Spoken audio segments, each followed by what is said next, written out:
In our changing world, there's a real need to access virtual healthcare. And today at Sun Life, we're leading the industry with virtual care innovations. Lumino Health Virtual Care, powered by Dialogue, lets employees and their family members connect with healthcare professionals online and receive a diagnosis and treatment for physical or mental health concerns. Online cognitive behavioral therapy and virtual paramedical services also provide effective treatment from the comfort of home, eliminating travel, reducing wait times, and helping Canadians get back to feeling their best faster. Learn more about Sun Life's virtual healthcare solutions.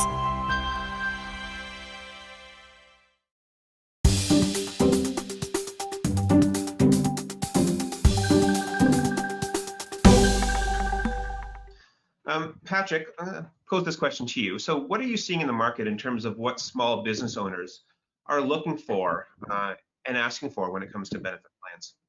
I think you can pretty well split them up in two. The ones that already have insurance tend to want exactly what they already have, okay? Even though you try to educate them on what's out there, cost-effective options, it's hard for a small business owner because the small business owner, like Frank was saying, is often the HR person. And they're usually very busy and they don't have time to uh, get more information about the cost-effective solutions. And the easiest way for them is just to duplicate what they already have. At that time, there's no questions from the employees. There's no decline claims from the employees, so it's easier for them. On the other side, when you look at a group that doesn't have any insurance, they trust their advisor to give them what's out there. And it's easier at that time to come in with a cost-effective options because they don't know what's out there. They've never had insurance. So the employees, uh, they don't see a break in the coverage. And often it's our job to educate them and try to get them to take uh, cost-effective plans that will help them in the long run. Sure. And Frank, I see you nodding there. What are your thoughts there? Yeah, absolutely. And it's interesting enough, Sun Life partnered with Ipsos for a survey of Canadian plan sponsors that do offer group benefits. And it's interesting the take to Patrick's point, but really benefits has become really a tool of attraction and retention for employees. And it's particularly important for the small business side.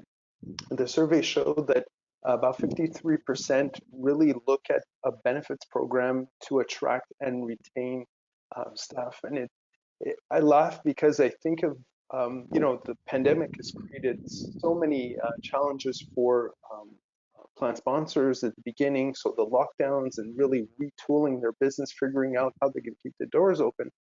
And then when they did, a lot of them had shifted what they were producing to a different demand within COVID, and then looking to hire employees. So it was really interesting to Domenica's point that they were, the pandemic actually drove an increase there, and then some of the programs that were put in place were actually hindering, looking for these individuals because folks, the challenges of health and do I really want to go back to work, but I have the security that's provided by the government. So there's a lot of challenging times there.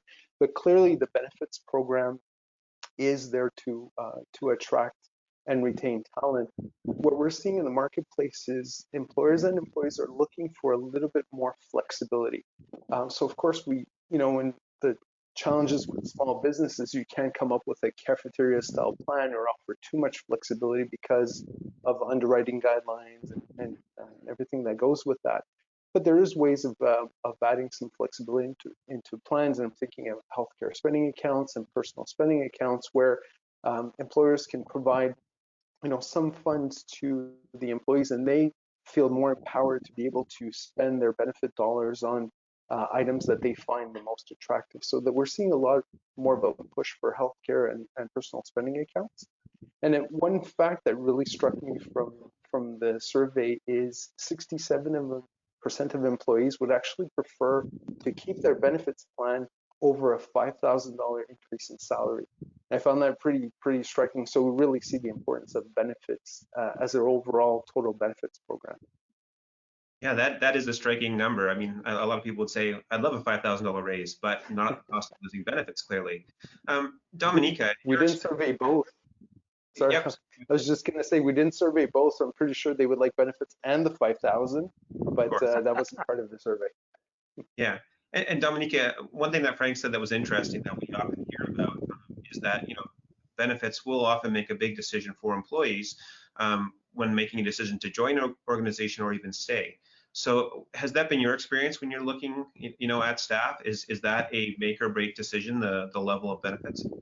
Absolutely, and we have several different, even though we're a very small company, there are different requirements. We have several employees who are on single coverage, and that was one of their initial questions when they were considering us as an employer is, do we have benefits coverage? We have several employees who have families with young children, and again, that was something that they asked about. So it absolutely makes a difference, and being able to provide benefits, even though they may not be as flexible as some of the larger corporations, it really plays into a decision about employment. And the ability to offer benefits Canada-wide has been a very, very important thing for us, as well as we have several employees who are remote. So that has been a very big thing in their decision to join our team.